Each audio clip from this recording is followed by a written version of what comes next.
ఇక్కడ yellow colour లో నేను పిన్ చేసి పెట్టాను. బందర్ ఇది చాబహార్ పోర్ట్. ఇది చాబహార్ పోర్ట్.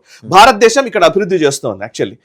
ఇది కూడా మనం ఇప్పుడు ప్రాబ్లం ఏంటంటే ఇప్పుడు చాబహార్ పోర్ట్ మీద ఒక్క అటాక్ కూడా జరగలే, బికాస్ మన ప్రెసెన్స్ ఉంది అక్కడ ఉంది కాబట్టి. అండ్ ఇంకొకటి ఏంటంటే they are aware about that. That's what ఇప్పటి వరకు మనకు తెలుస్తున్నది. అమెరికా నుంచి ఏ అటాక్ చాబహార్ మీద జరగలే. సో అక్కడ మన డిప్లొమసీ గెలిచినట్టే కదా. ఎగ్జాక్ట్లీ. అండ్ ఇంకోటి చాబహార్ నుంచి పైకి ఇప్పుడు ఆఫ్ఘనిస్తాన్ కి ఒక ట్రేడ్ రూట్ మనం నిర్మించుకుంటున్నాం. యాక్చువల్లీ ఇక్కడ నుంచి ఇక్కడ వరకు రోడ్ మార్గం ద్వారా వెళ్ళాలనేది. బేసికల్ ఆఫ్ఘనిస్తాన్ కి వెళ్ళాలంటే మనకున్న ప్రాబ్లం ఏంటంటే అయితే ఇప్పుడు మనం పాకిస్తాన్ నుంచి ఎయిర్ స్పేస్ యూజ్ చేసుకోవాలి. పాకిస్తాన్ ఎయిర్ స్పేస్ వాళ్ళకి ఇవ్వదు కాబట్టి మనం దాన్ని తీసుకోము. సో మనం ఈ ఆప్షన్ ని మనం తీసుకున్నాం చాబహార్ పోర్ట్ ని.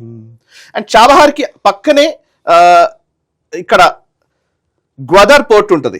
మీరు చూస్తే ఇది గ్వదర్, నేను ఇంకా పిన్ చేయలేదు. Balochistan area, Gwadar Balochistan area. ఇది చైనా డెవలప్ చేస్తుంది.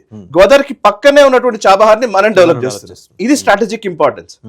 సో ఓవరాల్ గా చూస్తే ఇదంతా కూడా చెక్మేట్ లా ఉంటుంది అనమాట. విత్డ్రా అయ్యామా లేకపోతే స్టిల్ దట్ ఇస్ దేర్? ఇప్పుడు మనము ఉన్నామా అంటే ఉన్నాం. యాక్చువల్లీ ఈసారి యూనియన్ బడ్జెట్ లో ఈవెన్ పోర్ట్ చాబహార్ కి మనం ఎప్పుడు అలొకేట్ చేస్తాము నిధుల్ని, ఈసారి అలొకేట్ చేయలేదు. ఎందుకనంటే మనకు ఆల్రెడీ కొంచెం ఇన్ఫర్మేషన్ ఉండి ఉంటుంది అటాక్ జరగబోతుంది. And prime minister Narendra Modi Israel పర్యటన జరిగిన నెక్స్ట్ డేనే అటాక్ జరగడం.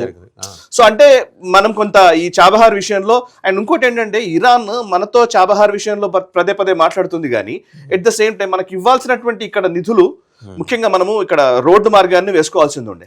ఆ రోడ్ మార్గం దగ్గరకు వచ్చిన తర్వాత అంటే బేసికల్ ఒక 20 to 30 కిలోమీటర్ స్ట్రెచ్ కి పర్మిషన్ ఇవ్వట్లేదు ఇరాన్ పర్మిషన్ ఇవ్వట్లేదు.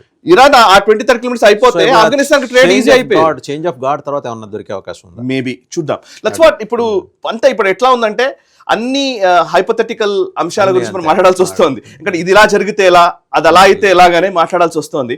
సో ఇది ఓవరాల్ గా స్ట్రాటజిక్ పాయింట్స్